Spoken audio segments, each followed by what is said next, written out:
Bikin jajanan pasar kue lupis hijau cantul. Hai Ton, ayo sini merapat yang suka jajan tapi nggak suka bikin.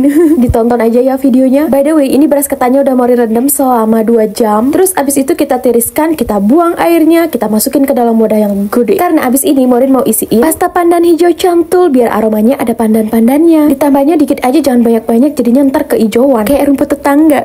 Terus abis itu tadi Morin juga tambahin sejumput garam biar nanti rasanya tuh ada gurih-gurihnya gitu. Terus ini kita ublek-ublek, kita aduk-aduk sampai semuanya tercampur rata. Setelah rata kita cuekin dulu karena abis ini Morin mau potong-potong daun pisang. Udah pasti di daun pisangnya nggak bisa nyomot dari tetangga.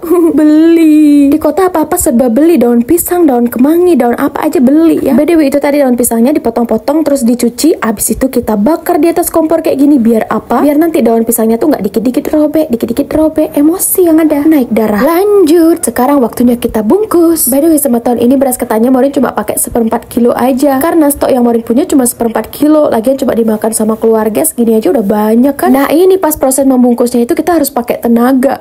Isinya harus padat, terus nanti pas kita ngelipat daunnya bentuk segitiga itu harus kuat. Karena kalau longgar atau dalamnya itu nggak padat, nanti kemasukan air jadilah benyek jajan kita, jadi bubur nanti Ton. Terus abis itu kita kunci pakai semat. Dan ini singkat cerita udah jadi semuanya dibungkus, udah jadi bentuk segitiga. Sekarang lanjut kita tengkrengin dulu wajan di atas kompor yang udah ada airnya. Tunggu sampai blubuk-blubuk baru kita masukin jajak lupisnya. Nah di situ baru ngerebus jajak lupisnya tuh nggak lama-lama. Biasanya kan orang kalau bikin jajak lupis tuh ngerebusnya lama sampai berjam-jam kan. Kalau di sini Morin ngerebusnya sebentar aja pakai metode rahasia. Tapi tunggu dulu sebelum Morin kasih tahu metodenya. Ini mau kasih lihat dulu di sudut lain ada bapak suami yang lagi parut-parut kelapa. Gak penting banget kan infonya ini.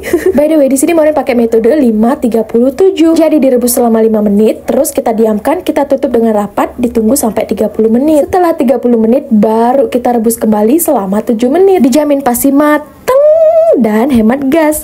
Lanjut, di sini Morin sambil nunggu selama 30 menit itu kita nggak boleh menganggur ya. Di sini Morin mau bikin gula merahnya. Pertama gula merah diiris-iris, terus kita isiin air, tambahin juga daun pandan biar wangi. Habis itu kita tengkrengin di kompor, kita aduk-aduk sampai gulanya larut dan sedikit mengental. Dah habis itu kita tengkrengin dulu gula merahnya sampai dia dingin. Singkat cerita, ini udah 30 menit, waktunya kita hidupin lagi selama 7 menit apinya. Terus di atasnya Morin tengkrengin juga pengukusan sambil kita kukus juga kelapa yang udah diparut sama pak suami tadi. Nggak lupa juga, itu tadi kelapanya udah Morin tambahkan daun pandan sama sedikit aja garam biar gurih-gurihnya. Singkat cerita aja ya semeton, ini udah mateng. Langsung aja kita angkat dan tiriskan. Setelah disabar-sabarin untuk menunggu sampai ini dingin, sekarang waktunya kita racik. Kita buka dulu gimana dalamnya, dan hasilnya bagus banget, bentuknya segitiga. Emang dari awal bentuknya segitiga, maksudnya itu pulen, dia tuh nggak bercerai-berai satu sama lain. Terus abis itu kita taburin pakai kelapa parut yang banyak, jangan banyak-banyak ntar ketutup. Abis itu kita kucurin pakai gula merah. Apakah kalian melihat ada tangan genderuwo yang mencopet? Daripada nyopet-nyopet mending makan sepiring berdua ya kan. By the way, ini gula merahnya kekentelan sih gara-gara tadi itu kelamaan direbus, akhirnya kental banget kayak getah karet. Tapi nggak apa-apa, yang penting manis. Ini aja suami sampai nambah-nambah piring kedua.